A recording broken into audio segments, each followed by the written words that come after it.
Okay, good morning to all of you. तो आज हमारा टॉपिक रहेगा resonance of LCR series circuit. आपने एलसीआर सीरीज सर्किट के बारे में पढ़ा होगा।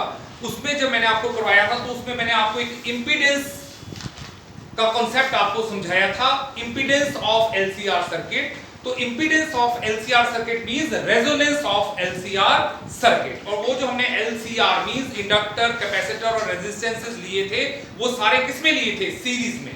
तो इसलिए हम उसको बोलेंगे एलसीआर सीरीज सर्किट। तो उसी को आगे हम बढ़ाते हैं। तो हमारा अब जो नेक्स्ट टॉपिक है that is resonance of LCR circuit. तो इसमें एक वर्ड आया रेजोनेंस, ठीक है। तो अब what do mean by resonance? देखो, रेजोनेंस वर्ड का मीनिंग कब आता है? जब दो चीजें आपके पास हो। रेजोनेंस मतलब एक जैसा, कि जैसे फॉर एग्जांपल अगर मैं बोलूं कि मैंने किसी चीज का एम्पलीट्यूड बढ़ाना है, अगर मैंने किसी चीज का एम्पलीट्यूड बढ़ाना है तो मुझे एक फोर्स लगानी पड़ेगी, और वो फोर्स अगर प्रॉपर टाइम के बाद किसी ऑब्जेक्ट के ऊपर लगेगी तभी एम्पलीट्यूड बढ़ेगा। फॉर एग्जांपल आप झूला झूल रहे हैं, तो अगर आप किसी को स्विंग, जैसे फॉर एग्जांपल ये झूला है, ये पेंडुलम है, जैसे आपने इसको मैक्सिमम एम्पलीट्यूड तक लेके जाना है तो आपको यहां से क्या लगानी पड़ेगी? जैसे ही फोर्स लगेगी ये यहां तक पहुंचा, फिर ये वापस आया, और फिर आपने एक प्रॉपर टाइम के बाद इसको फिर से पुश किया, तो आपने इसको क्या दी? एनर्जी। फिर इसका एम्पलीट्यूड बढ़ेगा, फिर उसके बाद फिर वापस आया, तो फिक्स टाइम के बाद। तो बोलने का मतलब है दो मोशंस हो रहे हैं, दो मोशन हो रहे हैं इस कॉन्सेप्ट में। किस किस के बीच में मोशन हो रहा है? एक मोशन है पेंडुलम का या स्विंग का, वो जा रहा है और फिर वापस आ रहा है, और एक मोशन हो रहा है आपके हाथों का, मतलब जिससे कि आप उसको पुश कर रहे हो या जिससे कि आप उसको फोर्स दे रहे हो। तो दो मोशन है, वन मोशन ऑफ स्विंग या पेंडुलम, दूसरा मोशन ऑफ योर हैंड्स। अगर वो प्रॉपर टाइम इंटरवल में पुश ना करें तो क्या होगा? तो ये जो मोशन है पेंडुलम का, ये क्या हो जाएगा? डिस्टॉर्ट हो जाएगा, एक किस्म का क्या हो जाएगा? इम्बैलेंस हो जाएगा। जैसे आपकी मर्जी से आया स्विंग, आपने धक्का दिया, फिर उसको आने नहीं दिया पूरा, और आगे जाके धक्का दे दिया, फिर उसको पीछे से धक्का दिया। तो मतलब बोलने का मतलब है कि अगर आप अपने टाइम पीरियड को उसके टाइम पीरियड के साथ कांस्टेंट नहीं रखेंगे तो आपका जो एम्पलीट्यूड है वो मैक्सिमम नहीं होगा, वो उसका जो एम्पलीट्यूड है वो अपनी पीक वैल्यू तक नहीं जा पाएगा। तो इसका बोलने का मतलब कि हमारे दो मोशन के बीच में रेजोनेंस नहीं है। अब एलसीआर सर्किट में क्या होता है बेटा? एलसीआर सर्किट में भी दो मोशंस हैं। किस किस का मोशन है? जैसे हम बात करें तो उसमें दो चीजें हैं। एक है, जैसे मैं दोबारा से सर्किट को बनाता हूं, this is L, this is C and this is R. Okay, इसको मैंने एसी सोर्स के साथ लगा। तो एक तो क्या है? एक है इसमें जो करंट फ्लो कर रहा है सर्किट, ठीक है, और एक जो आपने ईएमएफ यहां पे लगाया।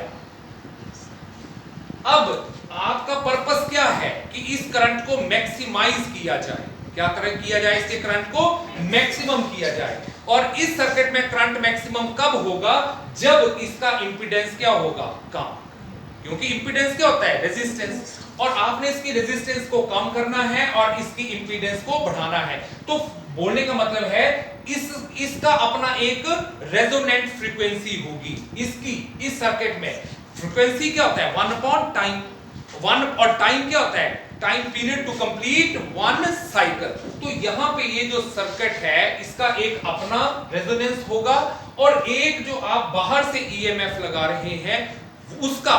तो दोनों का अगर रेजोनेंस होगा तब आपको इस सर्किट में कंप्लीट करंट मिलेगा। अंडरस्टैंड? तो अगर मैं सिंपल वर्ड्स में बोलूं तो जो इंपीडेंस होता था उसका फार्मूला क्या था? Z equals to under root R square plus XL minus XC का, यही होता है ना। और अगर मैं XL को लिखूं तो XL किसके बराबर होता है? ओमेगा L, और XC किसके बराबर होता है? 1 बाय ओमेगा C। तो आपका Z किसके बराबर आ जाता है? Z आता है R square plus omega L minus 1 by omega C का। ओके बेटा, तो अब देखो ये मैक्सिमम कब होगा? ये एक आप अपनी यहां से ना अलग अलग फ्रीक्वेंसी के ऊपर, यहां पे अलग अलग फ्रीक्वेंसी के ऊपर आप इनपुट देंगे और यहां पे करंट की वैल्यू को देखेंगे, तो एक पर्टिकुलर वैल्यू ऐसी आएगी फ्रीक्वेंसी की, इसकी इनपुट सोर्स की, जिसके ऊपर आपका करंट क्या हो जाएगा, मैक्सिमम। तो उस फ्रीक्वेंसी को हम बोलेंगे रेजोनेंट फ्रीक्वेंसी। क्या बोलेंगे हम उसको? Resonant frequency. और ये रेजोनेंट फ्रीक्वेंसी जो होगी वो किसके बराबर होगी? ये होगी इस सर्कल की, इस सर्किट में जो फ्रीक्वेंसी आती है जिसको हम बोलेंगे फ्रीक्वेंसी ऑफ दिस सर्किट। ये जो सर्किट है इसकी फ्रीक्वेंसी और एक जो इनपुट आप लगा रहे हो उसकी फ्रीक्वेंसी, दोनों क्या होनी चाहिए? बराबर। दोनों क्या होनी चाहिए? बराबर। तो ये जो फ्रीक्वेंसी आएगी जिसको हम रेजोनेंट फ्रीक्वेंसी बोलेंगे, या वो जो होगी दैट इज व्हेन, जब इसका करंट क्या होगा? मैक्सिमम। ठीक है। और वो करंट मैक्सिमम कब होता है? उसकी लिए कंडीशन होती है when XL equals to XC। कब होती है? जब XL किसके बराबर होगा? XC। अब बोलो XL किसके बराबर है? ओमेगा। और XC किसके बराबर है? 1 by ओमेगा C। हम क्या करते हैं? ओमेगा को इधर ले जाते हैं और L को नीचे ले आते हैं, तो आपके पास क्या आएगा? Omega square equals to 1 upon LC। और ओमेगा किसके बराबर आ जाएगा? 1 upon under root LC। So this is the angular frequency। और ये कौन सी फ्रीक्वेंसी है? Resonant frequency. ठीक है। तो इसको अगर मैं डिनोट करूं तो इसको ओमेगा नॉट से डिनोट करता हूं, क्योंकि ये एक पर्टिकुलर टाइम के ऊपर होगा। देखो होता क्या बेटा, जब आप सोचेंगे कि अपनी मर्जी से हम कोई भी वैल्यू दे देते हैं तो होगा क्या? देखो अगर मैं इस ओमेगा को अगर चेंज करूं नॉर्मल फ्रीक्वेंसी से, तो वो किसके बराबर होता है? This is equals to omega किसके बराबर होता था? Omega is equals to 2 pi by T. और 1 अपॉन टी क्या होता है? f। तो 2 पाई बाय f। तो अगर मैं इस ओमेगा नॉट के लिए हम रेजोनेंट फ्रीक्वेंसी, तो रेजोनेंट एंगुलर फ्रीक्वेंसी है, अगर मुझे रेजोनेंट फ्रीक्वेंसी निकालनी है तो वो क्या होनी चाहिए? f नॉट या fr, है ना, दोनों बराबर होती है। तो ये किसके बराबर आएगा? ये आ जाएगा ओमेगा नॉट को हम लिख लेते हैं 2 पाई f नॉट। ठीक है। तो आपके पास क्या आ जाएगा? यू विल हैव, इसको थोड़ा मैं मिटा देता हूं, तो आपके पास आएगा 2 pi f naught, 2 pi f naught equals to 1 upon under root LC। 2 pi नीचे आ गया तो आपके पास क्या आएगा? You will have f naught equals to, बोलो, 1 upon 2 pi under root LC। ठीक है। तो एक ये पर्टिकुलर फ्रीक्वेंसी कब होगी? ये एक सर्किट की फ्रीक्वेंसी है अपनी, और साथ में जो आपने फ्रीक्वेंसी यहां से लगाई है, तो ये दोनों बराबर होंगी f नॉट और fr, और इसी को हम क्या बोलते हैं? Resonant frequency. ठीक है। अब हुआ क्या? आप बोल सकते थे सर ये हमें क्यों इसको बराबर करना है? देखो एक टाइम अगर आप ओमेगा को बढ़ाएंगे तो ओमेगा L तो बढ़ेगा, मतलब XL बढ़ गया, लेकिन XC क्या हो जाएगा? कम। और अगर आप इसको कम करेंगे तो ये कम हो जाएगा तो ये बढ़ जाएगा। तो बोलने का मतलब है XL और जो XC होते हैं उनका बिहेवियर कैसा होता है? Opposite nature. तो मतलब एक चीज बढ़ रही है, एक चीज कम हो रही है, फिर दूसरी बढ़ रही है, एक कम हो रही है। तो एक टाइम ऐसा आएगा पर्टिकुलर जिसके ऊपर दोनों क्या होनी चाहिए? बराबर। तो उस टाइम उन दो फ्रीक्वेंसी को जब हम बराबर करेंगे तब जो हमारे पास फ्रीक्वेंसी आएगी उसको हम बोलते हैं रेजोनेंट फ्रीक्वेंसी। तो XL इक्वल्स टू XC कब होगा? ये होगा किसी पर्टिकुलर ओमेगा के ऊपर जिसको हमने ओमेगा नॉट से नोट किया। तो यहां पे हम लिखेंगे ओमेगा। ठीक है, क्लियर हो गया बेटा? तो ये ओमेगा नॉट किसके बराबर आएगा? 1 बाय अंडर रूट LC। और इसी को बाद में हम अगर फ्रीक्वेंसी में कन्वर्ट करें तो f naught equals to 1 upon 2 pi under root LC। Okay, ये समझ आ गया? इसको हम क्या बोलते हैं? Resonant frequency. और मुझे बताओ रेजोनेंट फ्रीक्वेंसी के ऊपर करंट क्या होगा? मैक्सिमम। रेजोनेंट फ्रीक्वेंसी के ऊपर करंट क्या होगा? मैक्सिमम। तो at f equals to f naught, I equals to maximum. तो अगर I मैक्सिमम होगा तो Z क्या होना चाहिए? मिनिमम। क्योंकि Z क्या होती है? रेजिस्टेंस। तो रेजिस्टेंस कम, करंट मैक्सिमम। तो इसका मतलब अगर कोई पूछे at resonant frequency what will be the value of current, तो आप बोलेंगे it is maximum in the circuit. और what will be the value of impedance, it is minimum. तो अब हम उस मिनिमम वैल्यू को निकालते हैं कि at resonance what will be the value of impedance of LCR circuit. तो ये आप देखेंगे तो बताओ क्या होगा, at omega equals to omega naught, XL equals to XC, तो देयरफॉर Z किसके बराबर आ जाएगा, under root R square plus XL minus XC का स्क्वायर। तो ये टर्म किसके बराबर होगी, दिस इज इक्वल्स टू 0, क्योंकि दोनों क्या है बराबर। तो दोनों बराबर जब होते हैं और माइनस होते हैं तो आंसर क्या आता है 0। तो आपके पास Z किसके बराबर बच गया, R का स्क्वायर। तो इसका मतलब Z किसके बराबर बचा, R। तो इस टाइम हम इस सर्किट को बोलेंगे रेजिस्टिव सर्किट। क्या बोलेंगे इसको, रेजिस्टिव, क्योंकि इसमें इनका रोल खत्म हो गया। मतलब ये सर्किट में हो चाहे ना हो, मतलब इस वक्त कोई इसको रेजिस्टेंस नहीं मिलेगी। तो इस वक्त सिर्फ रोल कौन प्ले करेगा, ओनली रेजिस्टेंस। तो at resonance the circuit is called resistive circuit. क्या बोलते हैं इसको हम, रेजिस्टिव। ठीक है बेटा, तो ये जो कांसेप्ट है इसको हम बोलते हैं रेजोनेंस ऑफ एलसीआर सर्किट। ठीक है, और आप मुझे बता सकते हैं कि अगर ये रेजिस्टिव सर्किट ही होता है ना, तो फिर हम क्यों कहीं कैपेसिटर का यूज करते हैं, फिर हमें ये इतना लगाने की क्या जरूरत थी इंडक्टर और कैपेसिटर में। तो बेटा मैं आपको एक एग्जांपल देता हूं। देखो आपके रूम में फैन चलता है, फैन के अंदर क्या होता है, मोटर। और मैंने आपको मोटर भी बताया, मोटर इज नथिंग, उसमें क्या होता है, एक कॉइल लपेटा होता है किसी soft material, soft iron material के ऊपर, जिसको लपेटने पे हमारे पास क्या बनता है, आर्मेचर। लेकिन आर्मेचर हुआ क्या बेसिकली, इंडक्टर, क्योंकि वो कॉइल को लपेटने पे मिला ना, जैसे ये बना हुआ है।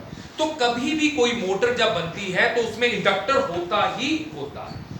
अब जब इंडक्टर हुआ तो इंडक्टर की रेजिस्टेंस क्या होगी, एक तो उस वायर की अपनी रेजिस्टेंस जिसको कि R, मतलब इस वायर की अपनी रेजिस्टेंस हो सकती थी कुछ भी, जो अगर मैं इसको R बोलूं या R डैश, और साथ में इसके पास कौन सी रेजिस्टेंस, XL, वो भी होगी।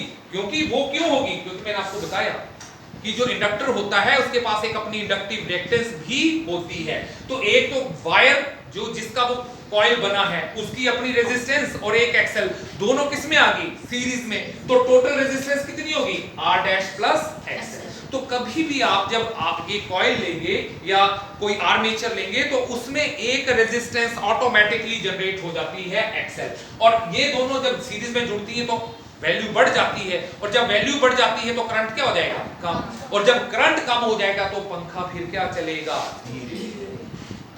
क्योंकि बेसिकली करंट उसको एनर्जी दे रहा है, तभी तो वो मोटर उसको रोटेट कर रही है। लेकिन अगर उसमें आप कैपेसिटर नहीं लगाएंगे, इंडक्टर नहीं लगाएंगे, तो वायर ही act as a inductor act करेगी और उसकी रेजिस्टेंस बढ़ जाएगी।